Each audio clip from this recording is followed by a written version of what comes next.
ప్రభునందు ప్రియమైనది దేవుని యొక్క పిల్లలారా, మన ప్రభువును రక్షకుడైన యేసుక్రీస్తు మరొక శ్రేష్టమైన దినాన్ని దేవుడు మనకిచ్చాడు. ఈ శ్రేష్టమైన దినమును మనమందరము కూడా దేవుని యొక్క వాక్యం వినడానికి సిద్ధపడదాం. ప్రియమైన వారలారా, ఈరోజు దేవుని వాక్యం నుంచి దేవుని యొక్క లేఖనాల నుంచి కొన్ని సంగతులు ఈ రోజున మనం నేర్చుకుందాం. మత్తయి రాసిన సువార్త, అందరూ బైబిల్ తెరిచి మత్తయి రాసిన సువార్త 5వ అధ్యాయము జాగ్రత్తగా గమనించండి. నేను చదువుతున్నాను కొన్ని వచనాలు, అందరూ గమనించండి. మత్తయి రాసిన సువార్త 5వ అధ్యాయం కొన్ని వచనాలు చదువుదాం. ఆయన ఆ జనసమూహములను చూచి కొండ ఎక్కి కూర్చుండగా ఆయన శిష్యులు ఆయన ఎదుకు వచ్చిరి. అప్పుడు ఆయన నోరు తెరిచి ఇలాగ బోధింపసాగెను. ఆత్మ విషయమే దీనులైన వారు ధన్యులు, పరలోక రాజ్యము వారిది. దుఃఖపడే వారు ధన్యులు, వారు ఓదార్చబడుదురు. సాత్వికులు ధన్యులు, వారి భూలోకమును స్వతంత్రించుకుందురు. నీతి కొరకు ఆకలి తప్పులు గల వారు ధన్యులు, వారు తృప్తి పరచబడుదురు. కనికరము గలవారు ధన్యులు, వారు కనికరమును పొందుదురు. హృదయ శుద్ధి గలవారు ధన్యులు, వారు దేవునిని చూచెదరు. సమాధానపరచువారు ధన్యులు, వారు దేవుని కుమారులు అనబడుదురు. నీతి నిమిత్తమే విషింపబడిన వారు ధన్యులు, పరలోక రాజ్యము వారిది. నా నిమిత్తము జనులు మిమ్మలను నిందించి హింసించి మీ మీద అబద్ధముగా చెడ్డ మాటలలా పలికినప్పుడు మీరు ధన్యులు. సంతోషించి ఆనందించుడి, పరలోకమందు మీ ఫలము అధికమగును. ఇలాగూ వారు మీకు పూర్వమందుండిన ప్రవక్తలను హింసించరి. గమనించండి ప్రియమైన వారలారా, ఈ చదువుకున్న లేఖన వాక్యంలో మరి కొన్ని వచనాలను ఈరోజు ధ్యానం చేద్దాం. కొన్ని వచనాలు మరి మనం తెలుసుకుందాం. ఎందుకంటే దేవుని యొక్క మరి వాక్యంలో ఉన్నది చదువుకున్నది భాగం అంతటిని కూడా మనము ధ్యానం చేయడానికి సిద్ధపడుతుండగా మరి ఈ సమయంలో అన్ని విషయాలు మనం ధ్యానం చేసుకోవడానికి అవకాశం ఉండదు. కానీ కొన్ని విషయాలు చెప్పుకుందాం.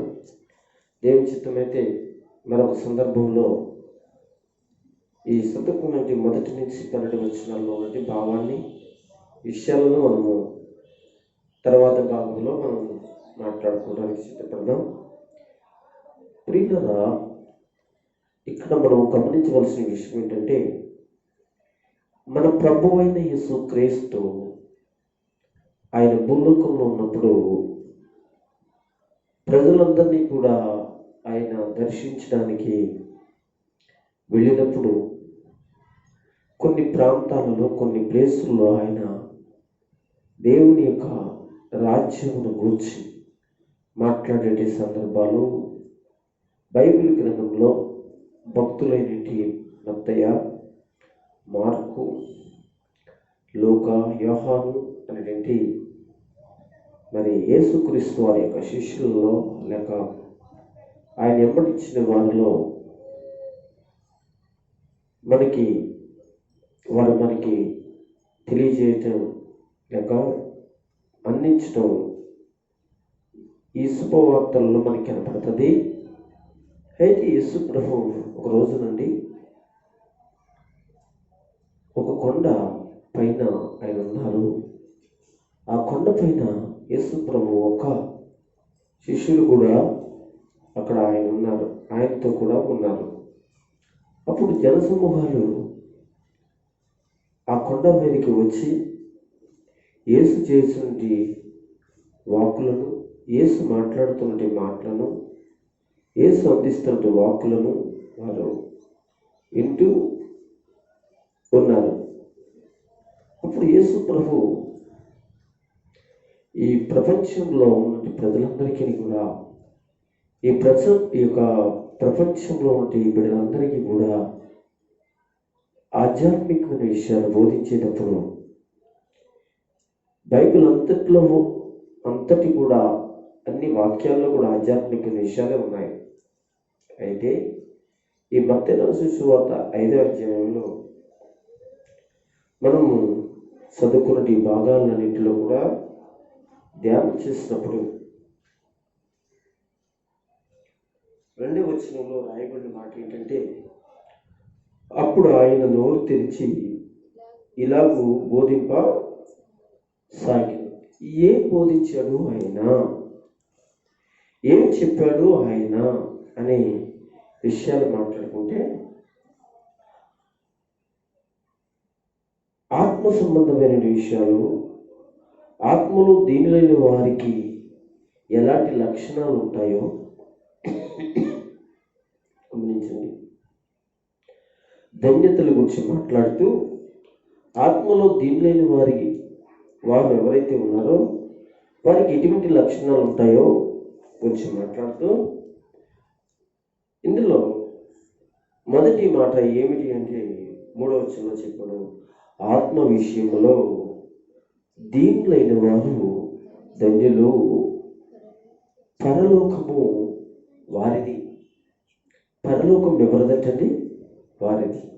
ఎవరిది? ఆత్మలో దీనులైన వారు. ప్రియులారా, ఆత్మలో దీనులవడం ఏమిటి? ఆత్మలో దీనులంటే ప్రియులారా, దేవుని కొరకు ఒక వ్యక్తి ఐశ్వర్యవంతుడైన, ఆరోగ్యవంతుడైన, అందగాడైనా, ఒక పదవి కలిగిన వాడైనా, ఒక ఉద్యోగ రీతిగా ఉన్నతమైన స్థితిలో ఉన్నవాడైనా వాడు ఎక్కువగా మనకి ఎలా కనపడతారంటే ఆత్మలో చాలా గర్వాంతులుగా కనపడతారు. నా అంతటి వ్యక్తులు లేరు, నాలాంటి అందమైన వారు లేరు, నాలాంటి ధనికుడు లేడు, నాలాంటి మంచి ఉద్యోగం కలిగిన వారు లేరు, నాలాంటి మాటకారి లేదు. ఇలాగా అనేక మంది ఆత్మలో దీనత్వం లేని వారిగా మనకి ఎక్కువ శాతం మనకి కనపడతారు. ప్రియమైన వారులరా, ఈరోజు దేవుని దగ్గరికి వచ్చేటువంటి ప్రతి సోదరులు లేక యేసు రక్తంలో కడగబడి బాప్తిస్మం పొందిన ప్రతి ఒక్కరూ ఈ వాక్యం వింటున్నట్టు మీరును ఈ వాక్యం ఎంతమంది అయితే యూట్యూబ్ ద్వారా వింటున్నారో వాళ్ళందరూ కలిసి ఒక విషయాన్ని గమనించాలి. మనకు అనేక విషయాలలో అనేక రీతులుగా మనము కలిగి ఉన్నప్పటికీ కూడా మనము ఆత్మలో మాత్రం ఎలా ఉండాలంటే దీనిలై తగ్గింపు కలిగిన వారిగా బ్రతకాలి అని తెలియజేస్తుంది. మంచిదే, నీకు అందం ఉండాలి, మంచిదే ఆరోగ్యము కూడా ఉండాలి, మంచిదే నీకు మంచి ఉద్యోగం కూడా ఇచ్చాడు ఉండాలి, అలాగే మంచి మాట్లాడే తెలివితేటలు కూడా దేవుడు ఇచ్చాడు, మంచిదే, మంచి పొజిషన్ ఇచ్చాడు, ప్రజలలో ఒక గొప్ప ఉన్నతమైన వ్యక్తిగా నిన్ను చేశారు దేవుడు, మంచిదే. కానీ దానిని బట్టి దాన్ని ఆశ్రయముగా చేసుకుని ఎవరికి భయపడకుండా, ఎవరికి జరగకుండా, ఏమండి గర్విస్తూ గర్వాంతులయ్యింది మనస్సులో దీనాత్మ లేని వారిగాను తగ్గింపు లేని వారిగాను ఉండకూడదు. అయితే మన ప్రభువును ఒకసారి జ్ఞాపకం చేసుకుందాం. యేసు ప్రభువుని వినాలి. ప్రభువును మనం జ్ఞాపకం చేసుకున్నప్పుడు యేసయ్య ఈ లోకానికి సృష్టికర్త. ఆయన ఆకాశాన్ని కలుగజేసి ఆయన ఆకాశాన్ని కలుగజేసి భూమిని కలుగజేసి ఇంకా చెప్పాలంటే సృష్టి అంతా ఆయన చేసి సృష్టిలో మానవుని పెట్టి పరలోకం ఆయనది, పరలోక దూతలు ఆయన చెప్పు చేతుల్లో ఉన్నారు. ఉన్నది కనిపిస్తుంది, కనపడనివి ఏదైతే ఉన్నాయో అవన్నీ కూడా ఆయనవే. అయితే అంతటి ఉన్నతి స్థితిలో ఉన్నట్టు అలా ఉన్నతి పరిస్థితిలో ఉన్నట్టు ఎవరో ఆ యేసు ప్రభు ఆయన దీనుడై ఎక్కడికి వచ్చాడంటే మన మధ్యకు వచ్చాడు. ఆయన దీనుడై గాడిద పిల్ల ఎక్కి వచ్చాడు అని బైబిల్లో ఉంటుంది. ఇంకా ఆయన గురించి ఫిలిప్పీయులకు రాసిన పత్రికలో ఆయన ఇడిసిపెట్టుకునే భాగ్యం ఏంటది? పరలోకమును, తండ్రి సహవాసమును, దూతలను, సర్వలోకంలో ఆయన సర్వాధికారి ఉండి కూడా ఇడిచిపెట్టుకోలేని భాగ్యము ఆయన ఇడిచిపెట్టుకుని ఎక్కడికి వచ్చారంటే ఆయన దాసుని స్వరూపము ధరించి దరిద్రుడుగా మనం చూస్తాం. మొట్టమొదటిగా యేసయ్య మనసులో దీనాత్మ కలిగిన వాడుగా మనకు కనిపిస్తాడు. ప్రియులారా, మనము ఉన్నతమైన సంపన్నత కలిగిన వారమైన మన జీవితంలో ఏం కలిగి ఉండాలంటే దీనాత్మ కలిగి ఉండాలి. కనుక ఆత్మలో దీనులైన వారి యొక్క లక్షణాలలో మొదటి లక్షణము ఏంటంటే నలిగిన హృదయము. ఏంటది? దాన్ని ఏమన్నాడు ఇక్కడ? ఆత్మలో దీనులైన వారు ధన్యులు, పరలోక రాజ్యము వారిది. అసలు గట్టిగా అన్ని చేతుల పైకి స్తోత్రం చెప్పండి. చెప్పండి. ఎవరిది పరలోకం? నలిగిన హృదయము కలిగిన వారిది.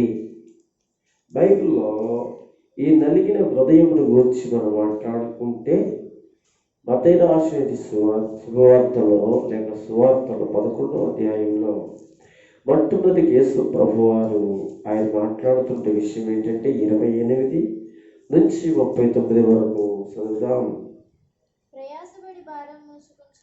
చూడండి, మత్తయి రాసిన సువార్త 11వ అధ్యాయం 28, 29 వచనాల్లో మాట్లాడుతున్న మాట ఏంటి తెలుసంటే, ప్రయాసపడి భారం మోసుకుని సమస్త జనులారా నా యొద్దకు రండి. చూడండి, నలిగిన హృదయం, ఆత్మలో దీనులైన వారు ఎలా ఉంటారంటే ఆత్మలో దీనులై నలిగిన హృదయం కలిగిన వారుగా ఉంటారు. ఇక్కడ యేసయ్య ప్రయాసపడి భారం మోసుకుంటున్న వాళ్ళరా నా యొద్దకు రండి, నేను మీకు విశ్రాంతిని ఇచ్చేదను, నేను సాత్వికుడును, నేను మనసు గలవాడును. చూడండి, ఎవరంటే యేసయ్య దీన మనసు కలిగిన వాడు. అంటే నలిగిన హృదయం ఎవరికి ఉంటుందో వారు దీన మనసు కలిగిన వారుగా మనకి కనబడతారు. నలగలేని మన దేవుని దగ్గర నలిగి బ్రతికేవారిని, వంగి బ్రతికేవారు ఎవరైతే ఉంటారో వారు నలిగిన హృదయం కలిగిన వారు. రెండోది దీన మనసు కలిగిన వారు. యేసయ్య దీన మనసు కలిగిన వాడు. అందుకే మన పాపాలను క్షమించడానికి ఆయన మరి మనసు ఎంత దీనత్వానికి, ఎంత తగ్గింపుకు మనం చూస్తూ ఉంటాం. ప్రియమంటే దేవుని యొక్క వారలారా, ఇక్కడ మనం గమనించిన సాత్వికుడు ధన్యులు, సాత్వికుడు, నేను సాత్వికుడును, దీన మనసు గలవాడను అంటూ ఇక మీదట మీ మీద చూడండి ఇక్కడ ఏమంటున్నా తెలుసా? మీ మీద నా కాడిని ఎత్తుకుని. చూడండి, ఇక్కడికి వచ్చిందంటే మీరందరూ కూడా మీ మీ మీద లేక మీ బ్రతుకులలో దేవుని కాడిని ఎత్తుకోండి. కాడి అంటే మీకు తెలుసు, కాడి అంటే ఎట్లు ఏమంటే ఒక బండిని లాగడానికి కాడి ఉంటుంది. ఆ కాడి కిందకి ఏం చేస్తాయంటే ఎట్లు తన తలను పెట్టి మెడని పెట్టి ఆ కాడి కిందకి వెళ్ళిన తర్వాత ఒక తాడుతో ఒక బ్రేక్ ఉంటుందండి. ఆ బ్రేక్ని పెట్టి ఆ రెండిట్లను కాడి క్రిందన పెట్టి బరువైన బండిని బరువును ఆ యొక్క బండిలో తొట్టిలో ఉన్నటువంటి సామాగ్రిని ఏదైందంటే అది భారము కాకుండా మోయిచు ఉన్నటువంటి బరువుని మనం చూస్తాం. అయితే ఇక్కడ మీ మీద నా కాడిని ఎత్తుకోండి, నా బరువును ఎత్తుకోండి. దేవుని బిడ్డలారా, దేవుని బరువును మనం ఎత్తుకున్నప్పుడు, దేవుని యొక్క పనిని మనం ఎత్తుకున్నప్పుడు, దేవుని యొక్క కార్యక్రమాలను మనం ఎత్తుకున్నప్పుడు, ఇది నా బాధ్యత, ఈ పని నా బాధ్యత, ఈ వస్తువు మరి నా బాధ్యత, చర్చిలో ఈ వ్యక్తులు నా బాధ్యత, ఇదిగో ఇక్కడ పలానా పని నా బాధ్యత. ఇది దేవుని పని. దేవుని పనిలో ఉన్నటువంటి వారు ఇదిగో దేవుని యొక్క కాడి అంటే బరువును ఏం చేయాలో తెలిసిన పనినేమో మనము చేయాలి. అప్పుడు ఏం జరుగుతుంది? నా వద్ద నేర్చుకున్నది అప్పుడు మీ ప్రాణములకు విశ్రాంతి దొరుకును. ఎలాగనగా నా కాడి ఎలాగంటండి, కాడి సులువుగాను నా భారము తేలికగా ఉండును. ప్రియరా, మీరు గమనించాలి, ఇక్కడ ఎట్లు మోయిస్తున్నట్టు కాడి, ఎట్లు మోయిస్తున్నట్టు బరువును మనం చూసినప్పుడు అది బరువుగానే ఉంటుంది. కానీ దేవుడు ఒక బరువును లేక ఒక కాడిని, అది నా కాడి, నేను మరి మీ మీద పెడుతుంటే ఆ బరువును మీరు మోస్తున్నప్పుడు మీకు నేను ఆ బరువును తేలికగా చేస్తాను, సులువుగా చేస్తాను అంటున్నాడు. ఎప్పుడు దేవుని పిల్లలారా అంటే ఇక్కడ మనము నలిగిన హృదయము కలిగిన వారమై లేక ఆత్మలో దీనులైన వారు ఎవరైతారో దేవుడు వారిని ఆ విధంగా ఉంచుచూ ఉన్నాడు. 51వ కీర్తన 17వ వచనం. కీర్తన గ్రంథము 51 చూద్దాం. 17వ వచనంలో ఎరిగిన మనసే, చూడండి, ఎరిగిన మనసే దేవునికి ఇష్టమైన బలులు. ఇక్కడ ఆత్మలో దీనులైన వారి లక్షణములలో ఒక విషయాన్ని మనం చూస్తాం. అదేంటంటే నలిగిన హృదయం. ఇక్కడ ఇరిగిన మనసే, నలిగిన మనసే దీన మనసు. ఈ దీన మనసు కలిగిన వారు లేక ఇరిగిన మనసు కలిగిన వారు దేవునికి ఇష్టమైన బలులు, దేవునికి ఇష్టమైన ప్రార్థనలు అంటాడు. బలులు అంటే ప్రార్థన. ఎవరైతే దీనులై నలిగిన హృదయం కలిగిన వారై సంఘాలలో, సహోదరులలో దైవ పిల్లలైన వారు ప్రార్థిస్తారో వారి యొక్క బలులు దేవుడు ఇష్టపడుతూ ఉన్నాడు, ప్రార్థనలు ఇష్టపడుతున్నాడు. నీకు దీన మనసు లేకుండా, నీకు తగ్గింపు లేని మనసు లేకుండా, నీవేమో దేవునికి ఇష్టం లేని జీవితం జీవిస్తూ ఉండగా, మరి ప్రభు అయిన దేవుడు ఏ విధంగా నీ ప్రార్థనలకు ఇస్తాడు? నువ్వు తగ్గించుకోవు. నీవేమో నీ భర్త ఎదుట తగ్గించుకోవు, భర్తలైన వారేమో భార్యల ఎదుట తగ్గించుకోరు. పిల్లలేమో తల్లిదండ్రుల దగ్గర ఎదుట తగ్గించుకోరు, బంధువులు చుట్టాల దగ్గర తగ్గింపు ఉండదు, క్రైస్తవ సోదరుల దగ్గర తగ్గింపు ఉండదు. కానీ ప్రార్థన అయితే చేస్తాం, ప్రార్థన అయితే ప్రార్థిస్తాం. దేవుని పిల్లలారా, మొదటిగా దేవుడు నీ ప్రార్థన వినాలంటే మొదట నీలో తగ్గింపు జీవితం కావాలి, ఇరిగి నలిగిన హృదయం కావాలి. ఇరిగిన మనసే దేవుడు ఇష్టపడే బలులుగా ప్రార్థనలను మనం చేస్తున్నాం. ఈరోజున నీ జీవితం ఎలా ఉంది? నీ జీవితం ఎలా నడిపించుకుంటున్నావు? నువ్వు యేసులో నడుస్తున్నానని చెప్పడం కాదు, కానీ యేసు దీన మనసు గలవాడి అయి ఆయన తగ్గింపు కలిగిన వాడుగా మన మధ్యను బ్రతికినట్లుగాను మనకి నేర్పించినట్లుగా బైబిల్లో అనేక విషయాలు తెలుస్తాయి. అనేక సందర్భాలలో నువ్వు వాక్యం వింటున్నావు, కానీ తగ్గింపు లేని దానిగా నువ్వు కనపడుతున్నావు. కానీ నీ మాటలు, నీ ప్రవర్తన, నీ ఉద్దేశం అంతా ఎలా ఉందంటే గర్వము కలిగినట్లుగా ఉంటున్నావు. దయచేసి అలాంటి వారిని దేవుడు క్షమించడం, వారి ప్రార్థనలు ఆయన వినడు. దానికి ఇక్కడ అంటూ ఉన్నాడు మాట ఏంటో తెలుసండి. 17 వచ్చిన 51 కీర్తనలో అక్కడ మాట, ఇరిగిన మనసే దేవునికి ఇష్టమైన బలి. బలి అంటే ప్రార్థన. కనుక దేవా, ఇరిగిన నలిగిన హృదయమును అలక్ష్యము చేయవాడు కావు, అలక్ష్యము చేయవు. ఎందుకు అలక్ష్యం చేస్తాడు? నువ్వేమో దీనత్వం కలిగింది ప్రార్థన చేస్తుంటే, ఇరిగి నలిగి ప్రార్థన చేస్తుంటే, కన్నీటితో అనగా అందరి ఎదుట తగ్గింపు కలిగి యేసుక్రీస్తు వలె నువ్వు బ్రతకడానికి ఇష్టపడుతుంటే, నువ్వు చేసే ప్రార్థన ఆయన ఎందుకు అలక్ష్యం చేస్తాడు?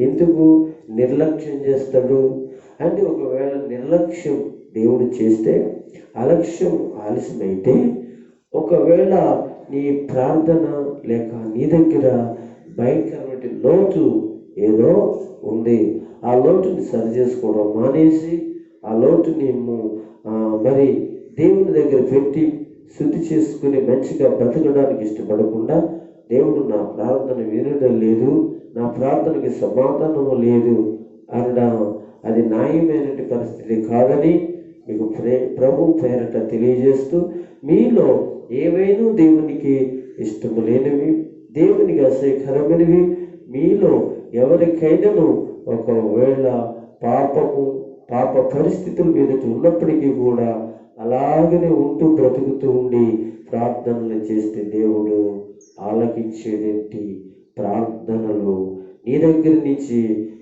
చేసేటువంటి ప్రతి ప్రార్థన ఆయన వినకోకుండా ఆయన ఇంకుడై చెవులు మూసుకుంటాడు. కనుక ప్రియమైన వారులారా, ఆలోచిద్దాం. 57వ కీర్తన గ్రంథంలో 57వ కీర్తన 1వ వచనంలో చూడండి ఎంత చక్కటి ప్రార్థన. అలాంటి ప్రార్థన నువ్వు చేయగలుగుతున్నావా? అలాంటి ప్రార్థన నువ్వు దేవుని దగ్గర అడగగలుగుతున్నావా? ఏమంటాడు? నన్ను కరుణింపుము దేవా, నన్ను కరుణింపు, నేను నీ శరణజొచ్చి ఉన్నాను, ఈ ఆపదలు తొలగిపో వరకు నీ రెక్కల నీడను శరణజొచ్చి ఉన్నాను. చాలు. చూసిన భక్తుడు ఎంత దీనంగా అడుగుచున్నాడు, ఎంత తగ్గింపుతో అడుగుచున్నాడు, ఎంత చక్కగా ప్రభు పాదాలను బ్రతికులాడుకుంటూ ప్రార్థిస్తున్నాడు. కరుణింపు దేవా, ఈ ఆపదలు, ఈ పరిస్థితులు, ఈ కష్టాలు నాకు ఎందుకు వస్తున్నాయి? నీ శరణు తెచ్చున్నాను, నీ హస్తముల కిందకు వచ్చాను, నీ రెక్కల కిందకు వచ్చాను, కరుణించు ప్రభువా. ఎంత దీనమైన ప్రార్థన, ఎంత తగ్గింపు కలిగిన ప్రార్థన. నా సోదరి సోదరులారా, 62వ కీర్తన 2వ వచనంలో కూడా 62వ కీర్తన 2వ వచనం చదవమ్మా. యేసు ప్రభు నీకు ఎత్తైన కోట, నేను అంతగా కదిలింపబడను, ఎన్నాళ్ళు ఒకరి మీద పడతారు, ఉరుగుచున్న గోడను పడబోవు కంచెను పడద్రోయినట్లు. ఏం చదువుతున్నామా? 62వ కీర్తన కాదు, 66వ కీర్తన చదవాలి. చూద్దాం. 66 కీర్తనలో 2వ వచనంలో ఉన్న మాట ఏంటంటే, ఆయనకు ప్రభావమును ఆరోపించండి. ఏం చేయాలి? ఆయనను స్తోత్రించాలి. ఎలాగా దేవునికి స్తోత్రం చెల్లించాలి? అబ్బబ్బబ్బా, నీ కార్యములు ఎంతో భీకరమైనవి, నీ బలాతిశయమును బట్టి నీ శత్రువులు లొంగి నీ వద్దకు వచ్చెదరు. విన్నారా? చాలు. ఏమంటున్నాడు ఇక్కడ నీ కార్యములు, దేవుని కార్యం ఎంత భీకరమైనవో, నీ బలాతిశయమును బట్టి శత్రువులైన వారు, నీ శత్రువులైన వారు లొంగి. ఏం చేయాలి? లొంగి. ఏమిటి లొంగాలి అని అంటే, విరిగి నలిగిన హృదయం ఉంటేనే లొంగుతారు. విరిగి నలిగిన మనసు ఉంటేనే, విరిగి నలిగిన ఆత్మ ఉంటేనే వాళ్ళు లొంగుతారు. లేకపోతే వాళ్ళు లొంగరు. నేనెందుకు లొంగాలి? నేనెందుకు వాడికి విధేయతగా ఉండాలి? నేనెందుకు వాళ్ళ మాట వినాలి? నేనెందుకు వాళ్ళతో ఉండాలి అని మనం అనుకున్నాం అనుకోండి, ఒక రోజున దేవుని పిల్లలారా, దేవుడు నిన్ను పూర్తిగా విడిచిపెడతాడో, పూర్తిగా విడిచిపెట్టినప్పుడు ఏ మనుషుడు నీకు సహకరించడానికి, సహాయం చేయడానికి ముందుకు రాడు. ఒక మనిషి మనకి సహాయం చేయడానికి ముందుకు వచ్చాడు అని అంటే, నీ జీవితంలో మొదటిగా నీవు దేవునికి ఎలా ఉన్నావో తెలిసింటే లొంగి ఉన్నావు. నువ్వు లొంగి లేకపోయావా, వంగి లేకపోయావా, నిజంగా నువ్వు చాలా తిప్పలు పడవలసిన పరిస్థితి ఏర్పడుతుంది. గనుక ఈ రోజున గమనించాలి, నీ శత్రువులు ఎవరండి? లొంగి ఈ వద్దకు వచ్చేదరు. ప్రియులారా, దేవుని దగ్గరికి వచ్చేవారు ఎవరైనా ఉన్నారు అంటే, దేవుని దగ్గర వంగారు అనే వారు ఎవరైనా ఉన్నారంటే, వారు నలిగిన హృదయము కలిగి ఆత్మలో దీనులైన వారు. ఎవరు వాళ్ళు? ఆత్మలో దీనులైన వారు. అందుకే మత్తయి రాసిన సువార్త 5వ అధ్యాయములో 3వ వాక్యంలో రాయబడింది ఏమంటే, ఆత్మ విషయములో దీనులైన వారు ధన్యులు. వారికి ఏం కలుగుతుంది? ఇదిగో పరలోకమే నీకు కలుగుతుంది, పరలోకమే నీకు లభిస్తుంది. ఈ రోజున సంఘములో దీనత్వము అనే ఆత్మ ఎవరి దగ్గర కనబడట్లేదు.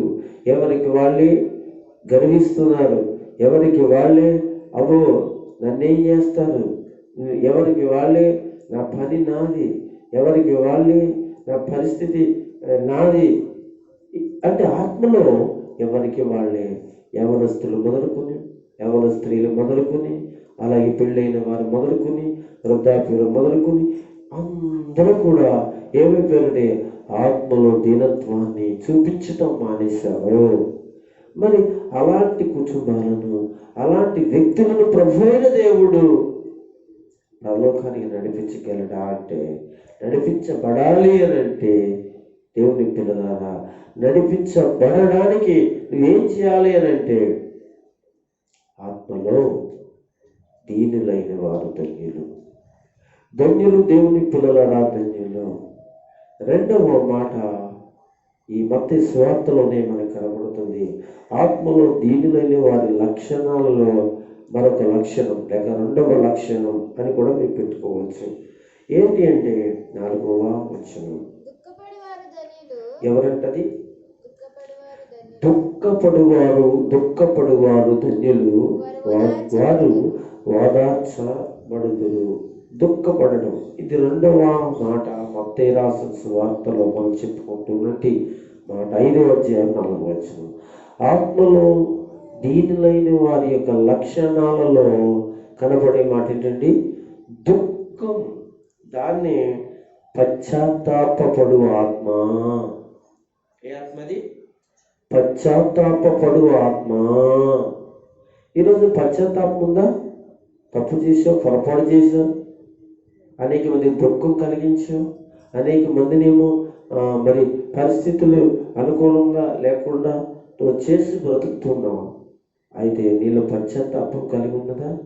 నువ్వు పశ్చాత్తాపం లేకపోతే దేవుని పిల్లలారా, నాకు పర్వాలేదు, ఈరోజు నేను తినేస్తున్నాను, నాకు సంపాదించే వాళ్ళు ఉన్నారు, నాకు ఏదో సహకరించే వాళ్ళు ఉన్నారు, నాకు సపోర్ట్ చేసే వాళ్ళు ఉన్నారు అనే టైపులో ఈరోజు సంఘంలో ఉన్నట్టు సోదరులారా మీరు కొనసాగిస్తున్నారేమో.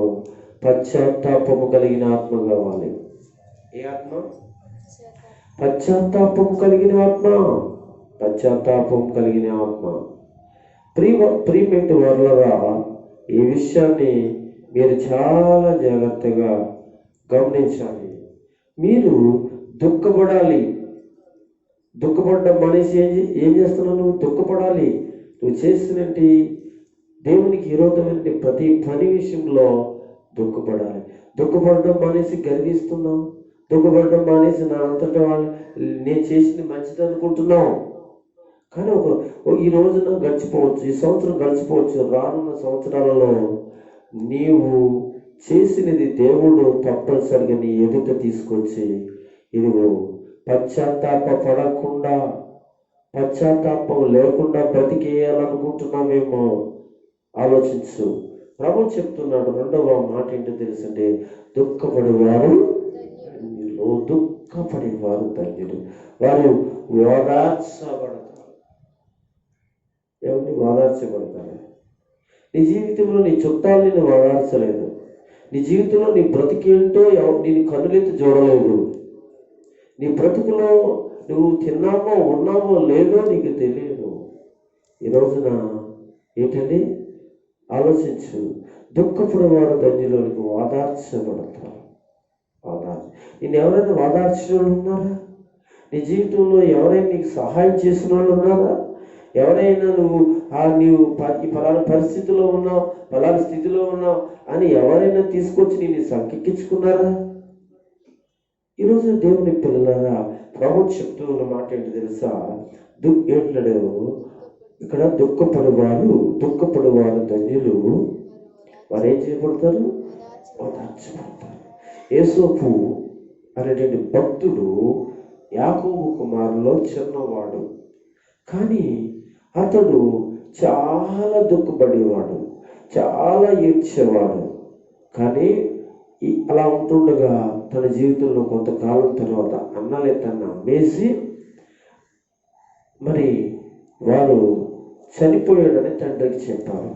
ఏం జరిగిందో తెలుసా? అతను వేరే చోట అమ్మబడిన వాడు వేరే చోట మళ్ళీ దాసుడిగా అమ్మబడి ఒక ఇంటిలో బ్రతుకుతుండగా అక్కడ కూడా అతనికి దుఃఖమే కలిగింది. దుఃఖపడి వారు ధన్యులు, వారు ఏం చేయబడతారు? ఓదార్చబడతారు. అయితే యేసోపుకి దేవుని అత్యున్నతమైన కృప కొంతకాలానికి ఓదార్చబడేటి కృప దేవుడు దయచేశాడు. ఓదార్పు కలిగిన వ్యక్తిగా దేవుడు అనుగ్రహించాడు. ప్రియులరా, అతడు పశ్చాత్తాపడేటువంటి మనసు కలిగిన వాడు. ఇవి పశ్చాత్తాపం లేదు. ఏదో నీకు గొప్ప ఘనకార్యం చేసేనని కొంచెం చెప్పేసి సర్కలు కొట్టుకుని బతికేస్తున్నావు. ఆలోచించు.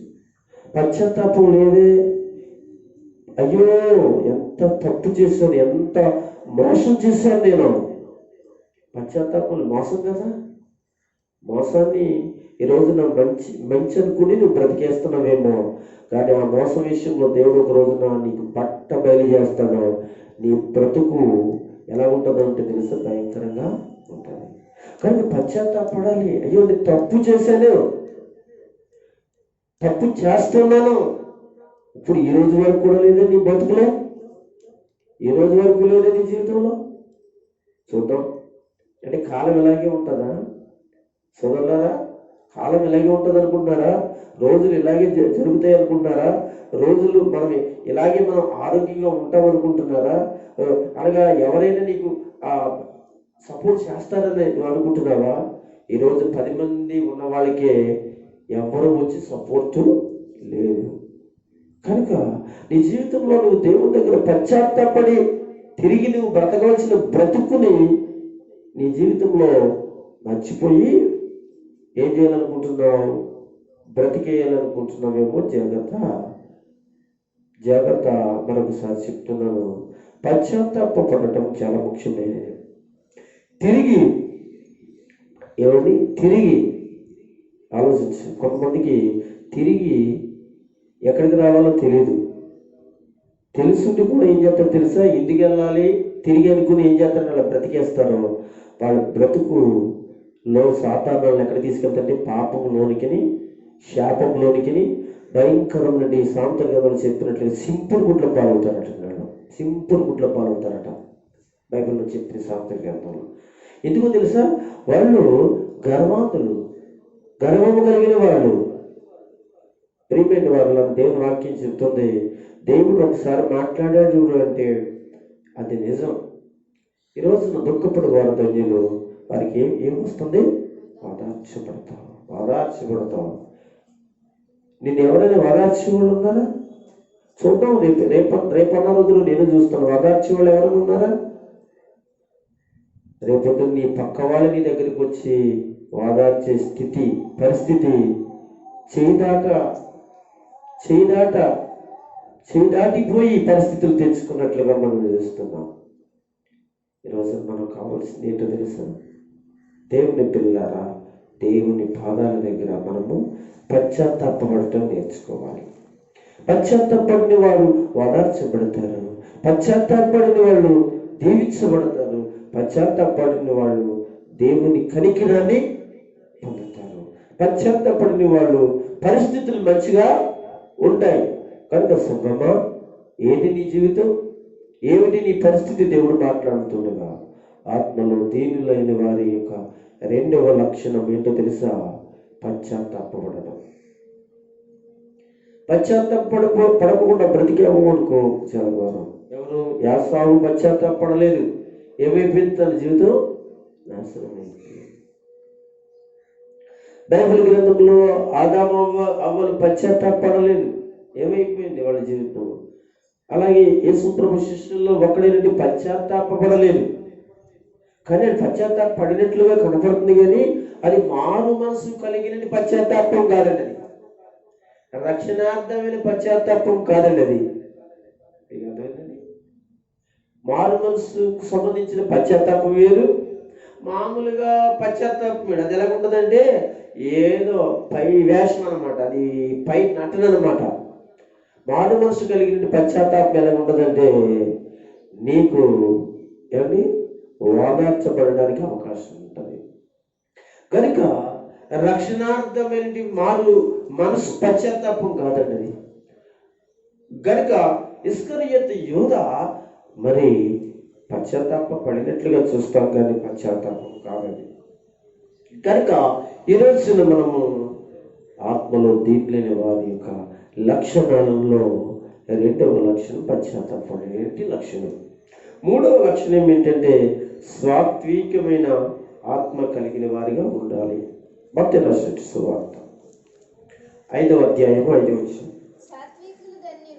సాత్వికులు ధన్యులు. ఏంటమ్మా?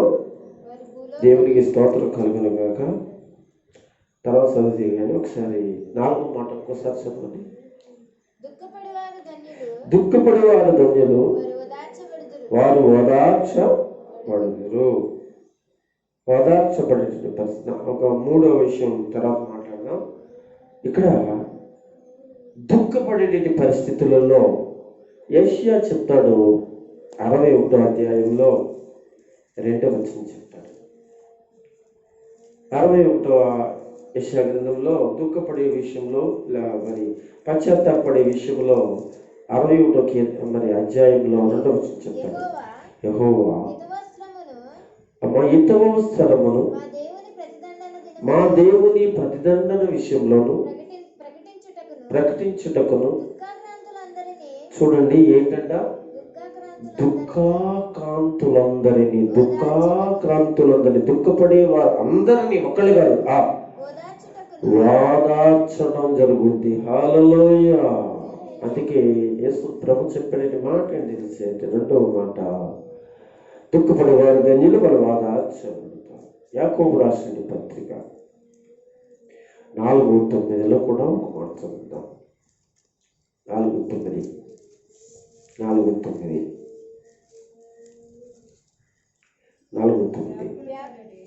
అంటే యాక్కుల్లో అంటే అది దుఃఖం అనమాట. యాక్కుళ్ళు అన్న దుఃఖమన్న ఉంటాయి. యాక్కుళ్ళు పడి దుఃఖపడుడి, ఏడుగుడి, నీ నవ్వు దుఃఖమునకును మీ ఆనందము చింతకును మార్చుకోండి. చూడండి పిల్లరా, ప్రభు చెప్తున్నాడు, నీకు ఆశీర్వాదం కలగాలండి. దుఃఖాన్ని ఎలా మార్చుకోమంటున్నాడు? ఏడుపుని ఎలా మార్చుకోమంటున్నాడు? దేవుని పిల్లరా, మీ సంతోషాన్ని ఎలా మార్చుకోమంటున్నాడు? వాక్యం చెప్తూ ఉన్నది మాట. దేవుని పిల్ల వాక్యం మాట్లాడుతున్నట్టు మాట. మళ్ళా ఒకసారి ఆ విషయాన్ని గురుమునికి వెళ్దాం. యాకుల పడుడి, దుఃఖపడుడి, అమ్మా ఏడుగుడి. చూడండి, యాకుల్లో పడుడి, దుఃఖపడుడి, ఏడుగుడి. నీకు నవ్వుగా ఉందేమో, ఈరోజు సంతోషంగా ఉందేమో, జాగ్రత్త.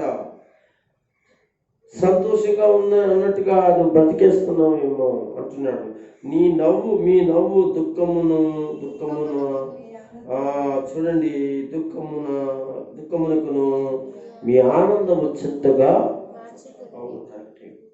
ఇప్పుడు పరిస్థితిని బట్టి ఆలోచించండి. ఆలోచించేయండి. ఎవరు కూడా సంతోషించవలసిన పరిస్థితి ఏం లేదు. ఏడవడానికి మనం ఉండాలి. ఎందుకంటే ఇప్పుడున్న సంతోషం కాసేపున్న సంతోషం రేపున్న సంతోషం ఎల్లుండదు. కనుక ప్రస్తుతానికి సంతోషించేటి కాలం కాదు ఇప్పుడు. సంతోషించే పరిస్థితుల్లో మనం లేవు ఇప్పుడు. అంత దుఃఖమే. అయ్యో నా భర్త రక్షించబడలేదు, అయ్యో నా భార్య రక్షించబడలేదు, అయ్యో నా దేశం రక్షించబడలేదు, అయ్యో నా గ్రామం రక్షించబడలేదు. పశ్చాత్తాపడటం లేదా గమనించండి. మీ ఆనందం ఈరోజు తాగితే ఆనందం, తిరిగితే ఆనందం. చూడండి, రకరకాల ఎక్కడెక్కడో కూర్చుంటే ఆనందం, తప్పులు చేస్తే ఆనందం. ఈ ఆనందం క్షణికానందం అండి. అది నీకు నీ జీవితంలో ఈ ఆనందం నీకు ఒకవేళ ఆనందాన్ని ఇస్తూ ఉందనంటే అది నిజమైన ఆనందం కాదు అంటున్నాడు ఇక్కడ. మీ ఆనందము చింతగా మార్చుకోండి. ఆనందించద్దు. రేపేం జరుగుతుందో తెలియదు ఆనందించడం వల్ల. తప్పుగా మాట్లాడలేదు సహోదరి. మరి సంఘంలో ఒక సహోదరి ఎంతో ఆనందించింది, ఇల్లు కట్టుకోవాలని, లేకపోతే ఏదో చేసుకోవాలని, చెందుకోవాలని. కానీ దేవుని పిల్లల అయ్యో తన ఆ యొక్క ఆనందాన్ని, ఆమె యొక్క దుఃఖాన్ని చింతగా మార్చుకుని, అయ్యో మందిరంలోకి వెళ్ళలేకపోతున్నాను, ప్రార్థన చేయలేకపోతున్నాను, అయ్యో దేవునితో ఉండలేకపోతున్నాను అనే చింత ఆవిడికి లేకుండా ఆనందం కోసం ఆలోచించింది. కానీ ఈ యొక్క ఎంత మంచి ఇల్లుని కట్టుకుంటున్నాను, నేను ఇంత మంచి పరిస్థితి నేను పొందబోతున్నాను అని సంతోషించింది. కానీ దేవుడు చేసిన కార్యాన్ని మర్చిపోతూ ఉంది. అలా ఉండడానికి వీల్లేదు దేవుని పిల్లలరా. కనుక అలాగా ఆమె మర్చిపోయి తన జీవితం క్షణభంగరం అయిపోయింది. నీటి మీద ఆవిరి వంటి దానిగా మారిపోయింది. ఎంత భయంకర అంటే ఆవిడ యొక్క మరణం నాకు సంతోషాన్ని ఏం కలగజేయట్లే, బాధ కలగజేసింది. ఇంకా కొంతకాలం బ్రతకవలసింది, కొంతకాలం ఉండవలసిన పరిస్థితి. అయితే మీ ఆనందం చింతగా మార్చుకోండి. కొరంథీయులకు రాసిన 2వ పత్రిక 7వ అధ్యాయము ఇందాక చెప్పిన మాటే మరలా ఒకసారి మీకు జ్ఞాపకం చేస్తాను. కొరంథీయులకు రాసిన 2వ పత్రిక 7వ అధ్యాయము 9 నుంచి 11 వచనాలు. 9 నుంచి 11 వచనాలు చదవండి తొందరగా. ఏంటంట? మీరు దుఃఖపడితిరని దైవజనుడు ఏంటంటే వాడు దుఃఖం కలిగింది, బాధ కలిగింది, అంత మాత్రాన్నే దైవజనుడిగా నేను ఎలా ఉన్నాను, సంతోషించటం లేదు కానీ మీరు దుఃఖపడి ఇప్పుడు సంతోషించుచున్నాను. దేవునికి స్తోత్రం. కష్టం వచ్చిన, బాధ వచ్చిన, దుఃఖం వచ్చిన మనసు మార్చుకుని బ్రతికారనుకోండి, సేవకునికి ఏమవుతుంది?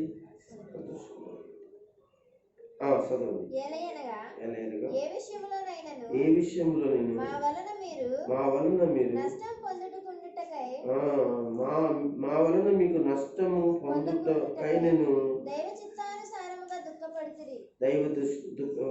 చిత్తానుసారముగా దుఃఖపడితిరి. ఆగదాం. ఇక్కడ మీరు ఎప్పుడైనా కష్టపడ్డారు మా విషయంలో మీకు ఇబ్బంది కలిగింది, మా విషయంలో మా వల్ల మీకు నష్టము పొందినట్లుగా పొందుటకై ఏదైనా జరిగింది అనుకున్నాను, అది ఒకవేళ దైవ చిత్తానుసారమైనది కానీ మీరు అది దేవుని చిత్తం, ఓహో నేను ఈ కష్టాలు పొందడం దేవుని చిత్తమేమో, మీకు అర్థమైందండి? కష్టాలు అనుభవించడం దేవుని చిత్తమేమో. ఒకరోజు నాకు మంచి భాగ్యాన్ని ఇస్తాడు. దేవుడు ఇచ్చేదాకా నువ్వు ఆగలేదు, భాగ్యాన్ని దేవుడు సహాయం చేసేదాకా నువ్వు ఆగలేదు. నువ్వేమనుకుని నీ స్వచ్ఛితంగా నేను బతికేస్తాను, నీ స్వచ్ఛితంగా నేనేదో పైకి వచ్చేస్తాను, పైకి వెళ్ళిపోవాలని చెప్పేసి కొంతమంది ఆలోచనలు, కొంతమంది పద్ధతులు ఇలా ఉంటాయండి. కానీ దేవుడు అంటున్నాడు దైవ చిత్తానుసారమైన దుఃఖం. దేవుని బిడ్డలారా, ఒకవేళ దైవ చిత్తానుసారంగా మీరు ఉంటే, దుఃఖపడుతుంటే, బాధపడుతుంటే, పరిస్థితి బాగుంటే, ఒక రోజున దేవుడు మిమ్మల్ని ఏం చేస్తాడంటే ఆ దుఃఖాన్ని నుంచి మీకు ఏం చేస్తాడంటే మేలు చేస్తాడు. మేలు చేసేదాకా నువ్వు ఆగలేదే, ఆశీర్వదించేదాకా ఆగలేదే, నీ స్వచ్ఛత్వం మీద ఆధారపడ్డావు, నీ మనసు మీద ఆధారపడ్డావు, ఎవరో చెప్పిన దాని మీద ఆధారపడ్డావు, ఎవరో ఆలోచించి చేసిన దాని మీద ఆధారపడ్డావు. నువ్వేదో చేయాలనుకో, నువ్వేం చేయగలో చెప్పు ఒకసారి, నువ్వేం చేసుకోగలో చెప్పు ఒకసారి. గడ్డి పరక తగిలి ముందు పడ్డామనుకో మన ప్రాణం పోతుంది. ఏంటంటే మన గడ్డి పరక తగిలింది అనుకోండి, ముందుకు పడిపోయాం అనుకోండి, వెంటనే ప్రాణం పోతుంది. మన వల్ల ఏదైనా అవుతుందా? ఏమీ అయ్యేది లేదు. ఎక్కడ దాకా ఎందుకు వెళ్తూ నుండి అనగా ఆ వ్యక్తులు ఎంతమంది, ఏంటి నీ వల్ల అయ్యేది? నువ్వు ఎక్కడి నుంచి అక్కడికి వెళ్ళిపోయావు? దేవుని చేతిలోంచి అనగా దేవుని చేతుల్లో లేకుండా మనుషుల చేతుల్లోకి నువ్వు వెళ్తావా? లేదా నీ చేతుల్లో నీకు ఏదైనా ఉందా? నీ చేతుల్లో నువ్వు ఏదైనా చేసుకోగలిగేది ఉందా? ఉంటే రవాణ దినాల్లో మనుషులందరూ చూస్తారు, నువ్వు ఏం చేసుకోగలుగుతావో మనుషులందరూ చూస్తారు. కనుక దేవుని పిల్లల ఆలోచించారు. ఈ రోజున చాలామంది సంఘంలో, చాలామంది సమాజంలో మేము ఇలా ఉండగలము, మేము ఇలా బ్రతకగలము అనేసి జీవితాలు జీవిస్తున్నారు. కానీ బార్లా పడి ఈ రోజున ఏడుస్తున్నారు. సంఘంలో చాలామంది మేము ఇలా బ్రతికేయగలం. ఏం బ్రతకగలం? దేవుడు లేకుండా ఎలా బ్రతకగలం? దేవుడు సావాసం లేకుండా ఎలా బ్రతకగలం? సంఘానికి ఇచ్చిన దైవజనుడితో నువ్వు లేకుండా ఎలా బ్రతకగలం? ఆలోచించు కదా. ఒక ఇంటికి యజమాని భర్త ఎంత అవసరమో, సంఘానికి యజమాని అనే పాస్టర్ గారు కూడా అంతే అవసరం. ఈరోజు సంఘం గమనించాలి. చాలామంది సంఘానికి ఇచ్చి సవాసాలు ఇచ్చి దూరంగా పోయేటువంటి వాళ్ళందరూ కూడా ఆలోచన చేస్తే ఎలా ఉన్నాయో తెలుసు. అంటే వాళ్ళే యజమానులు అనుకుంటున్నారు, దేవుడిని యజమానిగా పెట్టుకోలేదు. అలాగే వాళ్ళు నడిపించే నాయకుడైన దైవ సేవకులు యజమానులుగా పెట్టుకోలేకుండా ఉన్నారు. కనుక దయచేసి దైవ చిత్తానుసారమైన దుఃఖం, ఒకవేళ దైవ చిత్తానుసారంగా నువ్వు ఏవైనా ఇబ్బందులు కష్టాలు పడుతుంటే దేవుడు సహాయం చేయాలి తప్ప మనుషులు ఎవరు సహాయం చేయలేరు. చదువుతాం తర్వాత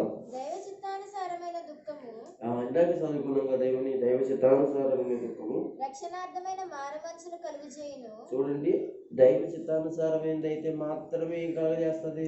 మారుమనసు కలుగజేస్తుంది. అది శరీరానుసారమైన దుఃఖము, బాధ, శరీరానుసారంగా నేను ఇలా బ్రతకాలి, నేను ఇలా ఉండాలి, నేను ఇలా సుఖపడాలి, నేను అలాగుండాలి, నేను ఇలాగుండాలి అనేది మనసు నీకుండి అలాంటి దుఃఖపడి అలాంటి దుఃఖంలో నీవు దైవ చిత్తాన్ని విడిచి నువ్వు బ్రతకాలనుకున్నప్పుడు ఏం కలుగుతుంది? ఏం కలుగుతుంది? ఈ మారు మనసు దుఃఖమును పుట్టించదు. చూడండి, దుఃఖమును పుట్టించదు కానీ అయితే లోక సంబంధమైన దుఃఖము మరణమును కలుగజేయును. చూసారండి, లోక సంబంధంగా ఆలోచన చేస్తే, లోక సంబంధంగా బతకాలనుకుంటే, లోక సంబంధంగా జీవించాలనుకుంటే నీకు కలిగే ప్రాప్తి శివరాత్రికి ఏ మనిషికైనా, ఏ సోదరులకైనా, ఏ జనాంగానికైనా మరణం తప్ప ఏమీ లేదు. దయచేసి నీ యొక్క మరి పశ్చాత్తాపం కలిగిన ఆత్మ ఎలా ఉంది? పశ్చాత్తాపం కలిగిన ఆత్మ మరి రక్షణార్థంగా ఉందా, లోక సంబంధంగా ఉందా ఆలోచించాం. కనుక రెండవ మాట ఏంటంటే సాత్వికమైనటి ఆత్మ. చదువున మూడవ మాట, అది 5:5 చదవండి. మత్తయి రాసిన సువార్త మూడవ మాట చదువుకున్నాం. 5:5లో ఏముందో తెలుసు? సాత్వికులు ధన్యులు. చాలా సరిపోతుంది. భూలోకాన్ని స్వతంత్రించుకోవాలంటే ఏం కావాలండి? సాత్వికం కావాలి. ఎవరి సాత్వికం కలిగి ఉన్నాం అనుకోండి, నలుగురు నీ కూడా ఉంటారు. సాత్వికంగా ఉన్నాం అనుకోండి, నలుగురు. నన్ను అప్పుడప్పుడు సంఘస్థులు అంటారు, అయ్యగారు, పాస్టర్ గారు, మిమ్మల్ని చూసి ఎవరికైనా సహాయం చేయాలి తప్ప ఈ రోజు సహాయం చేయాలంటే మీ మాట లేకుండా, మీ ఉద్దేశం లేకుండా ఎవరు చేస్తారండి అనేటువంటి మాటలు వినపడుతుంటుంటాయి. నిజంగా అంతే కదా. అంటే సాత్వికులు ధన్యులు. వాళ్ళు ఎవరు సంతరించుకుంటారు? భూలోకంలో. అంటే సాత్వికంగా ఉన్నటువంటి దైవజనుడు, ఆయన దైవస్థానుసారమైన దైవజనుడు ఒక ఆయన ఉంటాడు. ఆయన ఎమ్మడ ఎవరుంటారో తెలుసు అంటే ఎవరండి? ప్రజలు ఉంటారు. ఆ ప్రజలు ఏం చేస్తారు? నేనేం చెప్తే అది చేస్తాను. ఏమండి, ఆయన బాగాలేదని చేయండి, ఆయన బాగాలేదు అనగా ఏమైనా డబ్బులు సహాయం చేయండి, ఆయన బాగాలేదు ఏదో చేయండి. నేను చెప్పుకోకుండా ఎవరు ఏం చేస్తారు? చేయలేరు కదా. వాక్యం చెప్తుంది. అంటే ఆ వ్యక్తులు చెప్పింది ఈ ప్రజలు చేస్తున్నారు అని అంటే అవతల వ్యక్తి ఎటువంటి వాడంటే సాత్వికుడై ఉండాలి. దేవునికి స్తోత్రం కలుగును కాక. సాత్వికుడై ఉండాలి అంటున్నాడు. సాత్వికులు ఎవరంట? నీ ఇష్టం వచ్చినట్టుగా తలబిరిస్తనంగా ఎలా పడితే అలా మాట్లాడితే వింటున్నారు. నీ ఎక్కడ పడితే అక్కడ ఎవరితో పడితే వాళ్ళతోటి తలబిరిస్తనంగా మాట్లాడుతున్నారు. ఎవరికాళ్ళు ఏం చేస్తున్నారో తెలుసా? ఏమంటారో తెలుసా? మీ ముఖం చూసండి, మిమ్మల్ని చూసండి అనేటువంటి మాటలు వస్తుంటుంటాయి. పిల్లోడు ఒకవేళ తప్పు చేసి పిల్లోడు మాట్లాడిన మాటలను బట్టి తల్లిదండ్రుల దగ్గరికి వచ్చారంటారు, ఏమండి మీ అబ్బాయి లేకపోతే మీ అమ్మాయి లేకపోతే ఫలానోళ్ళు అండి ఏమండి ఇలా మాట్లాడుతున్నారు, మిమ్మల్ని చూశానండి. ఎవరు చూసండి? మిమ్మల్ని చూసి ఊరుకున్నానండి మీ అబ్బాయి విషయంలో, మిమ్మల్ని చూసి ఊరుకున్నానండి మీ అమ్మాయి విషయంలో, మిమ్మల్ని చూశానండి. ఏంటి తెలుసా? మీ సంఘ పిల్లోడని, సంఘ బిడ్డని, సంఘంలో నుండి సహోదరులేనండి అని మాట్లాడటం కనపడుతూ ఉంటుంది. దేవునికి స్తోత్రం కలుగునుగా. సాత్వికులు ధన్యులు, భూలోకాన్ని స్వతంత్రించుకుంటారు. దేవుడి పిల్లల భూలోకాన్ని స్వతంత్రించుకోవడం అంటే కొంతమంది నీ ఎంట ఉంటారు. నీ ఎంట కొంతమంది వరకు ఉన్నారని చెప్పేసి ఇప్పుడు కూడా ఉంటారనుకో. ఏమన్నా వింటున్నారా? ఒకప్పుడు నీ ఎంట ఉన్నారు అని అంటే నీకు సహకరించారు అని అంటే, నీకు ఏదైనా చేశారు అని అంటే, ఏదైనా చేయడానికి ముందుకు వచ్చారు అని అంటే అది నీ గొప్పతనం కాదు. అది దేవుని గొప్పతనం, దేవుని సేవకుడి యొక్క గొప్పతనం. అంతే కదా. అప్పుడు ఎవరైనా 10 మంది వస్తారండి, ఎవరైనా వచ్చారని సంఘంలో సహకరించుకొని అడుగుతారు. అప్పుడు నేను ఏం చేస్తాను? అమ్మ నా వంతు నేను చేస్తాను, మీరు చేయండి అని అనగానే ఏం చేస్తారు? చేస్తాను. ఎవరిని బట్టి చేశారు? నీకు ఆ వ్యక్తికి ఎవరిని బట్టి చేశారు? దేవుని బట్టి చేశారు, అక్కడ సేవకుని బట్టి చేశారు. దేవునికి స్తోత్రం కలుగును. అంతంత మాత్రాన్ని వచ్చినోడు ఏమనుకోవాలి? నేను వెళ్ళాను కాబట్టి నాకేదో చేశాడు అని అనుకున్నాం అనుకోండి, అది పొరపాటు కదా. లేదు, ఇప్పుడు కూడా అలా అనుకోవడానికి. సాత్వికులు ధన్యులు చాలా జాగ్రత్తగా ఉండాలి. సాత్వికులు ధన్యులు భూలోకాన్ని ఏం చేసుకుంటారు? భూలోకంలో ప్రజలందరూ ఏం చేయబడతారు? నేను ఎమ్మడిస్తారు, నేను సహకరిస్తారు, సహాయం చేస్తారు. దేవునికి స్తోత్రం కలుగును. హల్లెలూయా. ప్రియమైన దేవుని పిల్లలారా, నేను వాక్యం సెలవిస్తాను. గట్టిగా దేవుని స్తోత్రం చెప్పండి. వింటున్నారా? వాక్యం సెలవిస్తున్న మాట ఏంటి? సాత్వికులు ధన్యులు భూలోకాన్ని స్వతంత్రించుకుంటున్నారు. అందుకే మత్తయి సువార్త 11:29 మనం చదువుకున్న మాట మరొకసారి చదువుదాం. ఏంటి అసలు? నేను సాత్వికుడను. యేసయ్య ఎవరంట? సాత్వికుడు, దీన మనసు గలవాడు. సరిపోతుంది. సాత్వికుడు ఆయన సాత్వికుడు కనుక ఆయన కూడా జనాలు పరిగెత్తు ఉండేవారు. అంతేనా? ఆయన సాత్వికుడు కనుక, ఆయన దీన మనసు కలిగిన వాడు కనుక ఆయన కూడా జనాలు పరిగెత్తుకుంటూ ఆయన వెనకాల ఉంటూ ఉండేవారు.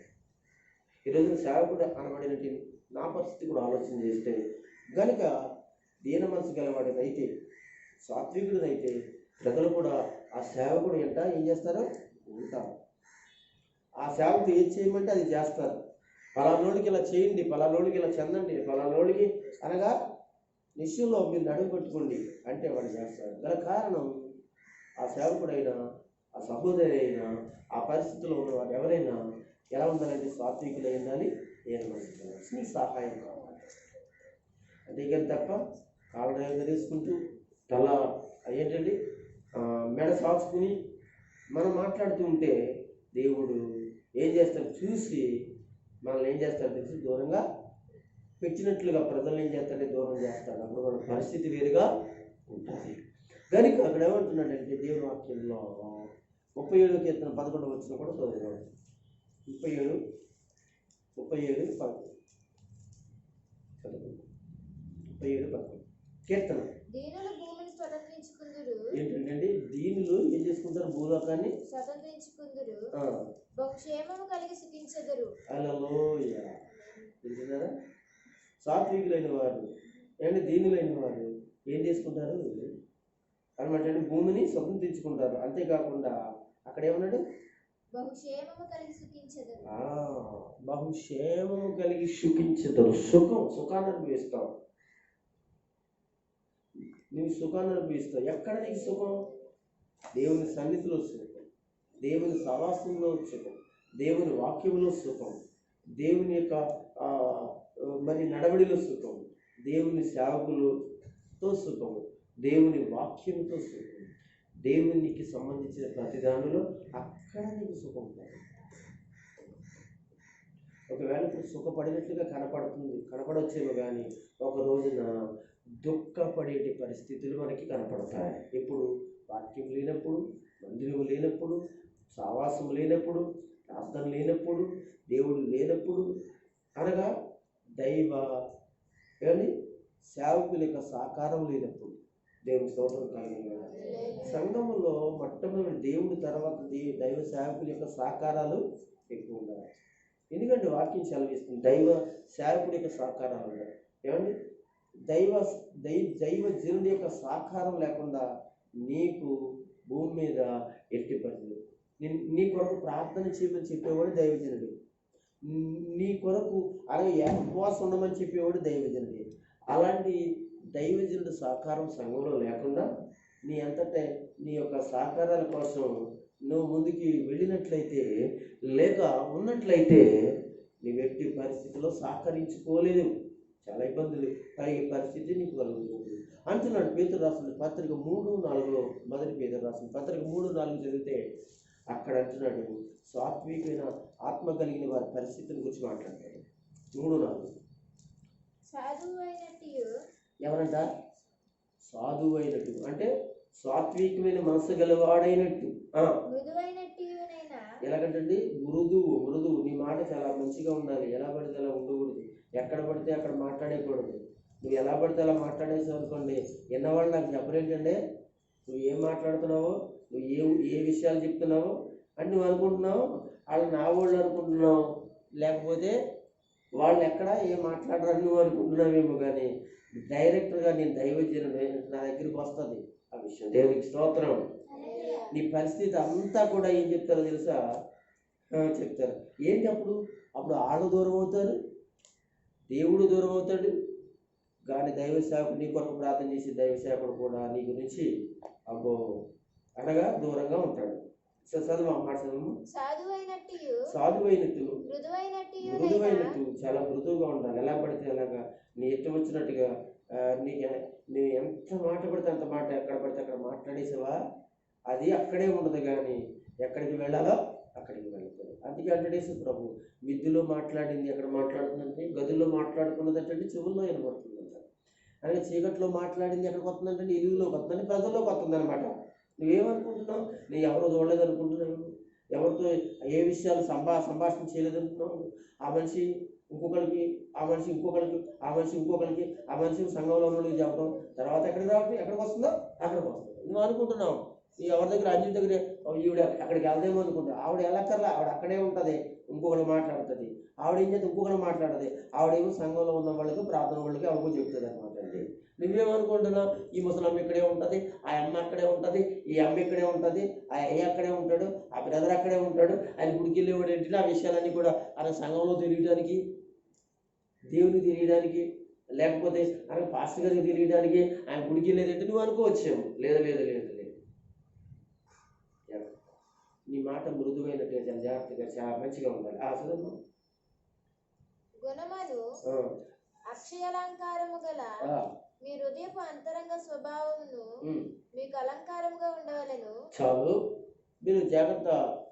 మనసులోను, హృదయంలోను, ఆత్మలోను ఒక అలంకారం ఉండాలి.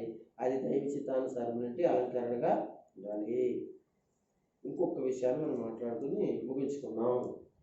4వ మాట ఏంటంటే 5వ అధ్యాయంలో 6వ వచనంలో ఉంటుంది. నీతి కొరకు ఆకలి కలిగి, నీతి కొరకు ఆకలి దప్పులు గలవారు ధన్యులు. చాలండి. నీతి కొరకు ఆకలి కలిగి దప్పిక కలిగిన వారు ఆత్మ కలిగి ఉండాలండి. ఏ ఆత్మ కలిగి ఉండాలి? నీతి కలిగిన ఆత్మ ఉండాలి. నీతి కలిగే ఆత్మ ఉండాలి. ఏమండి? నీతి లేని వాడు అంటే కోతి కంటే పాడైన వాడు. కోతి కంటే పాడైన వాడు. కోతి శాస్త్రాలు వస్తాయంటండి నీతి లేని వాడికి.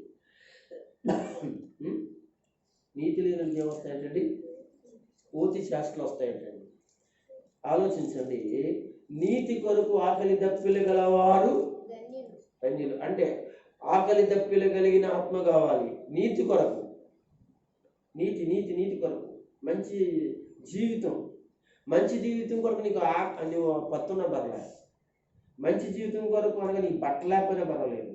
మంచి జీవితం కొరకు నీకు నువ్వు తిని పత్తున్నా పర్వాలేదు. కానీ నీతి లేని జీవితం పలవా తింటే ఏంటి లాభం అండి? నీతి లేని జీవితం అమృతం తాగితే ఏంటి లాభం అండి? నీతి లేని జీవితం పట్టుబట్టలు కట్టుకుంటే ఏంటి లాభం అండి? నీతి లేని జీవితం అబ్బో ఏముంటే లాభం చెప్పండి? నీతి లేకుండా బ్రతుకునేటువంటి బ్రతుకు ఒక బ్రతుకు కానీ కాదు.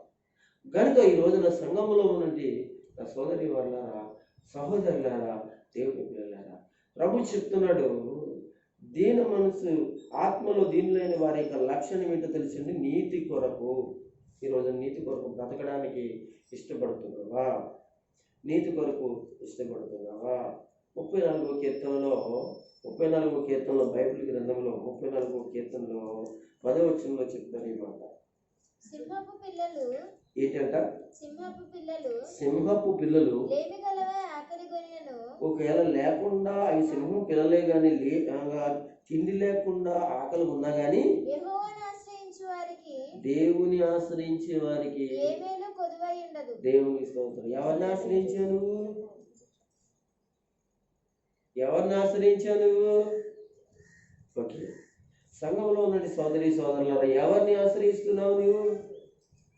ఎవరిని ఆశ్రయించి బ్రతకాలని నిశ్చయించుకున్నావు నీవు? సంఘంలో ప్రతి ఒక్కరి గురించి మాట్లాడుతున్నావు. యూట్యూబ్ ద్వారా ఇంటున్న వాళ్ళారా, ఈ యూట్యూబ్లో వాక్యం ఉంటుందంటే ఎవరైతే ఉన్నారు ప్రజలు, నువ్వు ఎవరిని ఆశ్రయిస్తున్నావు? బైబిల్ చెప్తుంది 10వ వచనంలో 34 చెప్పే మాట ఏంటో తెలుసా? సింహపు పిల్లలు లేమి గలరాయి. లేమి అంటే లేకపోవడం. ఏమంటే సింహం దానికి ఆహారం ఏమైనా తక్కువ అంటారా? అడవికి రాజు కదా, అడవికి రాజుగారు అయినప్పుడు రాజుగారికి భోజనం తక్కువగా ఉంటుందండి. మరి అడవికి రాజుగారు అయినప్పుడు ఆ రాజుగారి యొక్క పిల్లలు, సింహం పిల్లలు ఉన్నాయి కదా, వాటికి భోజనం తక్కువ ఉంటాయంటారా? తక్కువే ఉండవు కదా, ఉండదు కదా. మరి భూలోకంలో రాజుగారు ఉన్నారండి, రాజుగారి పిల్లలు ఉన్నారండి, వాళ్ళకి భోజనం తక్కువగా ఉంటుందా? ఒకవేళ రాజుగారికి లేకపోతే రాజుగారి పిల్లలకిను, రాజు అనబడిన సింహానికి, ఆ సింహం పిల్లలకి ఒకవేళ లేమి కలిగి ఉండొచ్చు. లేమంటే తినటానికి లేకపోవచ్చేమో కానీ, వింటున్నారా? యెహోవాను ఆశ్రయించి వారికి ఏ మేలు కొదువై ఉండదు. ఎవరిని ఆశ్రయించాలి? ఎవరిని ఆశ్రయించావు నువ్వు? ఈరోజు నువ్వు ఎవరిని ఆశ్రయించి బ్రతకాలని నిశ్చయించుకున్నావు నీవు? ప్రియమైన వాళ్ళ సంఘంలో ఉన్న వాళ్ళారా, వాక్యం వింటున్నది దైవ జనాంగమా, ఈ రోజున ఆశ్రయించడం నేర్చుకున్నప్పుడు మనుషులను కాదు కానీ, ప్రజలను కాదు కానీ, ఎవరినో కాదు కానీ, దావీదు అంటాడు, నన్ను నమ్ముడు కంటే యెహోవాను ఆశ్రయించుట. ఎక్కడ వాక్యం? 118 కీర్తన, 118 కీర్తనలో చెప్తారు. 118 మనుషులను నమ్ముకున్నట్టు కంటే, ఎవరినంట? మనుషులను నమ్ముకున్నట్టు కంటే దేవునికి స్తోత్రం కలుగును. ఇది మందిరం. ఈ మందిరంలో దైవజనుడు ఉన్నాడు. ఈ దైవజనుడు ఎవరిని నమ్ముకున్నాడు? దేవుని అనగా యెహోవాని ఆశ్రయించాడు, నమ్ముకున్నాడు. ఇక్కడ ఉన్నట్టు ఆ దైవజనుడితో పాటు దైవ సేవకురాలు ఎవరు నమ్ముకున్నాడు?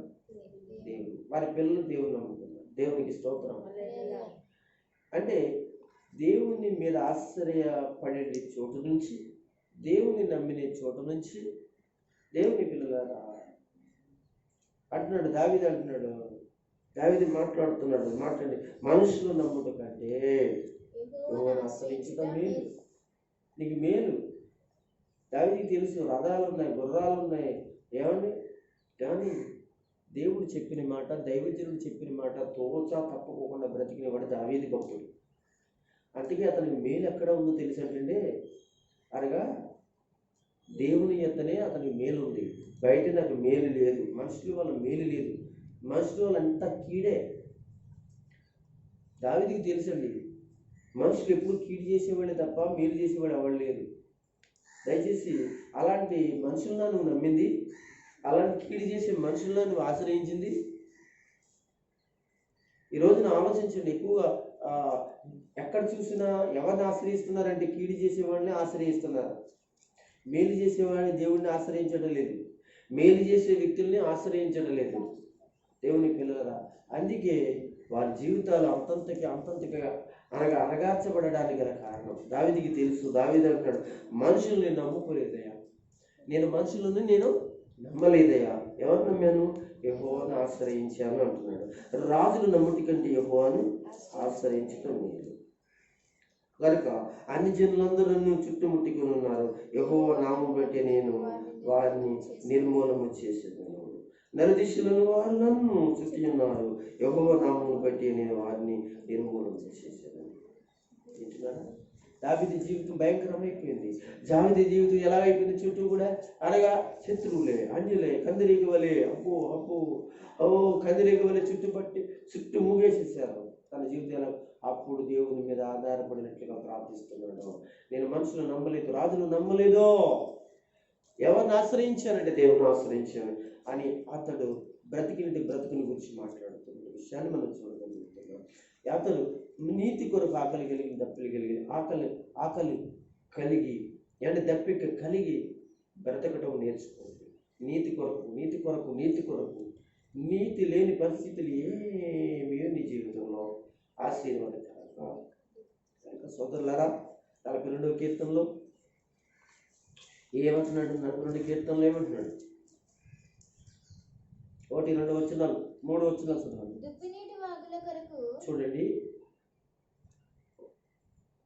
చూడండి జాగ్రత్తగా. నీతి కొరకు ఆకలి దప్పిలి గలవారు ఆత్మ ఎలా ఉంటుందంటే సింహము ఆకలి ఉన్నా కానీ ఏం చేస్తుంది? ఆకలి కలిగినా కానీ, తింటాక లేకపోయినా కానీ ఏంటండి ఉండొచ్చేనేమో, ఆ సింహం అలా బ్రతకొచ్చేమో, పత్తుండొచ్చేమో, కానీ అట్ల దేవుని పిల్లలు చాలా మంచిగా ఉంటారు అని చెప్తూ ఇక్కడ అంటున్నాడు. ఎక్కడ 42వ కీర్తన 1వ వచనం నుంచి 3వ వచనం వరకు చదివితే చదవండి బాగా. చూడండి, నీ ఆశ దుప్పి ఏ విధంగా నీటి కొరకు అంటే దేవుని కొరకు, దేవుని వాక్యమైన నీళ్ళ కొరకు ఆశపడినట్లు దేవా దేవా నీ కొరకు నా ప్రాణం ఆశపడుచున్నది. నువ్వు ఆశపడవలసింది ఎక్కడ తెలిసింది? దేవుని విషయాల్లో దేవుని కొరకు నువ్వు ఆశపడడం మానేశావు. అలాంటప్పుడు నీ ఆశలు ఎలా తీరుతాడు దేవుడు? నీ విషయాలకు దేవుడు ఎలా సహాయం చేస్తాడు దేవుడు? ఈరోజు సంఘం గమనించాలి. దుప్పు నీటి బాగుల కొరకు ఆశపడినట్లు దేవా నీ కొరకు నా ప్రాణం. మన ప్రాణాలన్నీ కూడా దేవుని కొరకు ఆశపడాలి. మన ప్రాణాలు ఇప్పుడు దేవుని కొరకు తినుమా, తాగుమా, సంతోషించమా, సుఖించమా, దాని కొరకా నీ ఆశ. సరే, ఎంతకాలం తింటావో చూస్తాను, ఎంతకాలం తాగుతావో చూస్తాను, ఎంతకాలం బ్రతుకుతావో చూస్తాను, ఎంతకాలము అనగా నీ జీవితాన్ని ముందు కొనసాగిస్తావో చూస్తాను. ఎవరు? నేను కాదండి, దేవుడు అంటున్నాడు అన్నమాట, నేను కాదు. చూస్తాడంటే దేవుడు, చూస్తాడంటే దేవుడు. ఎంతకాలం తినుమా, తాగుమా, సంతోషించమా. ఇదిగో ఒకరోజు నీకు కష్టం వస్తుంది, చూద్దాం. దేవునికి స్తోత్రం కలుగుతుంది. అది దేవుడు అంటున్నాడు సంఘంలో, సంఘ విశ్వాసంలో. ఆ తర్వాత ఏమైంది? నా ప్రాణము దేవుని కొరకు తృష్ణగొనుచున్నది. ఎవరి కొరకు నీ ప్రాణం తృష్ణగొనాలి? ఇప్పుడు దేని కొరకు నీ ఆశలు ఉండాలి? అసలు ఈ దినాలు ఎటువంటి దినాలు? ఈ టైంలో నువ్వు ఎవరి కొరకు బ్రతకాలి?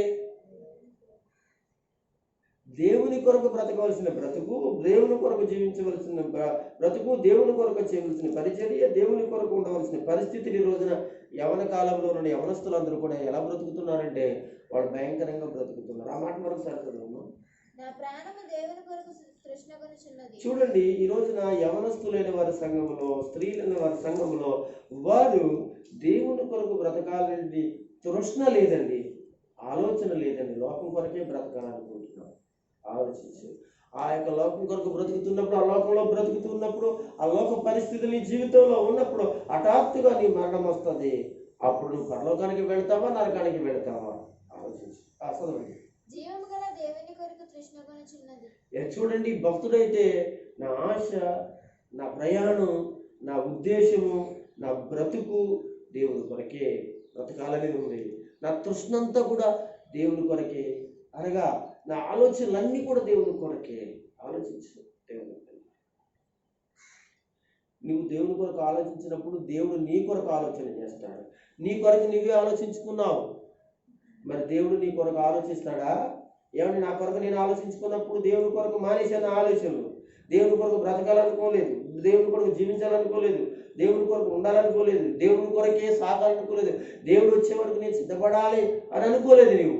అలాంటప్పుడు దేవుడు నీ కొరకు ఎందుకు ఆలోచన చేయాలి చెప్పండి? ఒకవేళ మీలాంటి వారు ఒకవేళ ఆలోచన చేసేవారు చేయడానికి సిద్ధపడ్డారనుకో, దేవుడు ఆలోచింపకుండా దేవుడు ఏం చేస్తాడు? కట్ని భరిస్తాడు. కనుక దేవుడు ఎంత ఏంటి నీ జీవితంలో, ఏంటి నీ పరిస్థితి?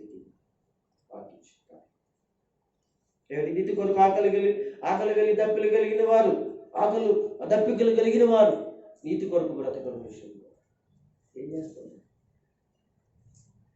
ఈ రోజున దేవుడు నమ్మేనని చెప్పేసి నీతి లేకుండా బ్రతికేస్తున్నారు చాలామంది. చాలా ఎన్ని పాపాలు, ఎన్ని దుర్మార్గాలు, ఎన్ని దుష్ట కార్యాలు, ఎన్ని దుర్మార్గముల కార్యాలు. పైకి మాత్రం కనపడుతున్నారు, దేవుని పిల్లల్లా కనపడుతున్నారు. అన్ని తప్పుగానే, తప్పు జీవితాలే, తప్పు ఆలోచనలు అన్నీ కూడా ఏమన్నా నీతి లేని పనులు చేస్తున్నారు. దానికి చెప్తాను. ఇంకా ముందుకు వెళ్ళి 63వ కీర్తన 1, 84వ కీర్తన 2, తొందరగా 63వ కీర్తన 1, 63వ కీర్తన 1. నా ప్రాణము దేవుని నమ్ముకొని మౌనముగా ఉన్నది. చూడండి, ఆయన వల్ల నాకు రక్షణ కలుగును. ఎంత చదువుతున్నా? 63:1. దేవా నా దేవుడవు నీవే. చూడండి, నా దేవుడవు నీవే. వేకువనే నిన్ను వెతుకుదును. ఎప్పుడు లేకపోతే వేకువనే ఆయన సన్నిధిలో ఆయనే నీ దేవుడని బ్రతకాలి. ఆయనే నీ దేవుడని అనగా ఏకువని లేచి బ్రతకాలి. ఎందుకు చెప్తున్నానంటే నీతి కొరకు అలా బ్రతికిన వాళ్ళు భక్తులు, వాళ్ళ భక్తి జీవితంలో దేవుడి మీద చేసేవాడు. 84వ కీర్తనలో వచ్చినాం చదువు.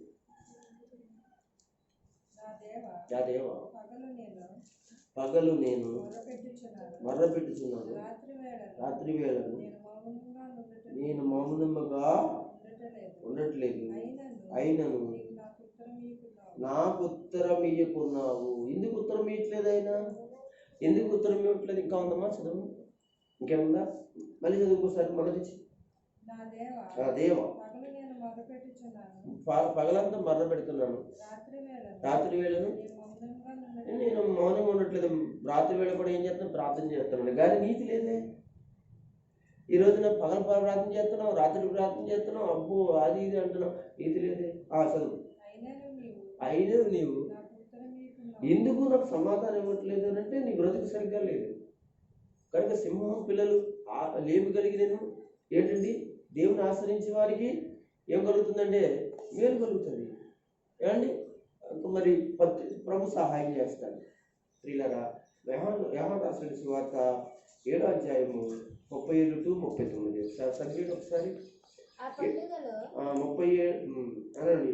యోహాను సువార్త 7వ అధ్యాయము 37 to 39 చదివేది మొత్తం. ఆ పండుగలో మహాదినమైన అంచెదినమున యేసు నిలిచి ఎవడైనను ఏంటంటే తప్పికున్న ఎడల, చూడు తప్పికున్న ఎడల, ఆకలి ఉన్న ఎడల నా ఎదుగు వచ్చి దప్పి తీర్చుకునేవాడు. ఏంటంటే నా యందు విశ్వాసం నుంచి వాడెవడో లేఖనములు చెప్పినట్లు వారి కడుపులో నుండి జీవజల నదులు పారునని బిగ్గరగా చెప్పారు. తన యందు విశ్వాసం ఉంచువారు చూడండి, తన యందు విశ్వాసం ఉంచువారు పొందపు ఆత్మను గూర్చి ఆయన ఈ మాట చెప్పెను. యేసు ఇంకను మహిమపరచబడలేదు గనుక ఆత్మ ఇంకను అనుగ్రహింపబడి ఉండలేదు. యేసు అంటున్నాడు, ఆకలి ఇక్కడ దప్పి కలిగిన వారిని ఎదుగురండి అంటాడు. ఏంటంటే ఆయనే పోషించేవాడు, ఆయన సహాయం చేసేవాడు. నీతి కొరకు బ్రతికితే ఆయన సహాయం చేస్తాడు. నీకు తప్పికుందా ఆయన తీరుస్తాడు, ఆకలి ఉందా నీకు తీరుస్తాడు, నీకేం కావాలని తీరుస్తాడు. నీతి కొరకు బ్రతుకు. ఆఖరిగా యెషయా గ్రంథంలో మాట ఉంది, 50వ అధ్యాయం అనుకుంటున్నాం, చదువుతాం. 50వ అధ్యాయం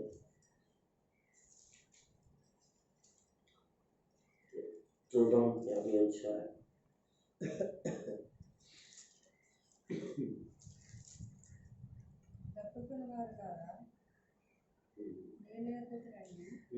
రూకలు లేని వారులారా, ఎక్కడ ఎన్ని అధ్యాయమా? 55 మొదటి నుంచి చదవండి. తప్పికుని వారులారా నేల ఎద్దుకు రండి, తిండి లేని వారులారా మీరు వచ్చి కొన్ని భోజనము చేయండి. రూకలు లేకయే రండి, రూకలు లేకపోయినను ఏమి నీయకయే ద్రాక్షారసము పాలును పొంది ఆహారం దాని కొరకు మీరు ఎలా ఒకరిచ్చెదరు. సంతృప్తి కలగజేయని దాని కొరకు మీ కష్టార్జితమును ఎందుకు ఏర్పరిచెదరు. ఆ మాట జాగ్రత్తగా ఆలకించిన మంచి పదార్థం భుజించుడి. విన్నారా? తప్పికున్న వాళ్ళ గురించి, రూకలు లేకపోయినా నువ్వు వచ్చి భోజనం చేసే వారి గురించి మాట్లాడుతున్నావు. రండి, ఆయనే ఏం చేస్తాడు? రూకల కొరకు అంటే డబ్బుల కొరకు, తిండి కొరకు, అనగా తాగడం కొరకు, వస్త్రం కొరకు ఈ రోజున భూమి మీద అనేక మంది చెడ్డ పనులు చేస్తున్నారు. దేవుని ఇష్టాసారం చేయకుండా, నీతిగా బ్రతకోకుండా, నీతి లేకుండా ఏం చేస్తున్నారు? ఆకలి తప్పికలు తీర్చుకుంటున్నారే కానీ నీతి లేకుండా అవన్నీ ఉన్నా అవన్నీ మనకు అనుగ్రహించబడిన మన జీవితంలో యేసు లేకపోతే సున్నా. కనుక దయచేసి ఏం చేద్దాం? ఆత్మ విషయంలో దేని లేని వారి యొక్క లక్షణాలను నలిగిన హృదయము, పశ్చాత్తాపడిన ఆత్మను, అలాగే స్వాత్విక కలిగిన ఆత్మను, ఇంకోటి ఏంటంటే నీతి కొరకు ఆకలి తప్పిల గల ఆత్మను ఇమ్మని ప్రభు సన్నిధిలో కొనసాగించబడతాం. దేవుని చిత్తమైతే ఆ యొక్క ఈ అధ్యాయంలో ఉన్నట్టు మరికొన్ని సంగతులు వచ్చే వారములు మనం ధ్యానం చేయడానికి రెండో భాగంగా మనం చెప్పుకోవడానికి ఇష్టపడతాం. పరిశుద్ధాత్మను ఇంతవరకు ఆయన సన్నిధి మనకి ఇచ్చినందుకు రెండు చేతులు పైకెత్తి ఒకసారి గట్టిగా చెప్పండి. హల్లెలూయా.